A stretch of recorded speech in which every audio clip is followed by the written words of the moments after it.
जय जगन्नाथ वेलकम कर मोर आ गोटे मिनी ब्लॉग को मु गाधिया बाहला बेलू मो स्वामी पलैले बाथरूम को धाई धाई से तो गले गाधिया पे मु मोर चली आसली लंच प्रिपरेशन करने देखो एपटकार पोई हूँ शाग एमतीका बार डंठा न था आमसपुर जमी मोटा मोटा डंठा था डंठा न था तो मुझे लगिगली मोर लंच प्रिपरेशन मैंने कटाकटी कर कटाकटी कर सारापर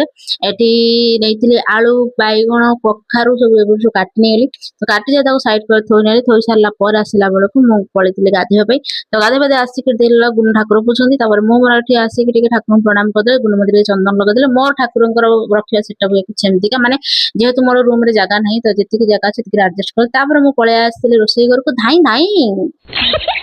ऑन कर बसई देती कड़े कड़े गरम है तेल फुटण जो काटिक परिवा लुण हलदी पकई देली एपट सेपट कर चले साइड कर छाड़देली बाटण बाटण मुनाई अदा रसुण पियाज कंचा लंका आउ जीरा सोरिष ग्राइंडर पकई करदेली घाई घाई परिवा सब भलसे भाजी गला परिवा को काटिदेली गोटे प्लेट को काट सारापर से सेम कड़े कौन कला तेल टे पकई नेली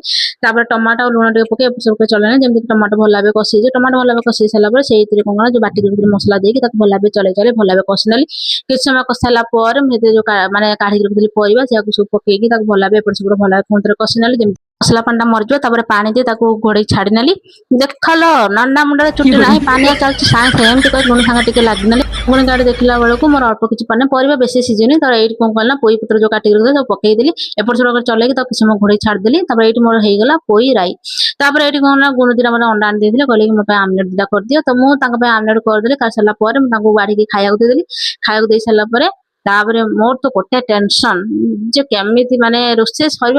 रोषे करवा तो बहुत सहज कि सरला जो असना भाई पड़ता है किचन बाबा पूरा मुंड टेंशन हो जाए मुझे कौन कल हो छाड़ जहाँ हो मुझे लगी पड़ी मोर सफासफी कर सब किचन सब सफासफी कर सारी बासन बुसन धुआधुई कर सारा कि शांति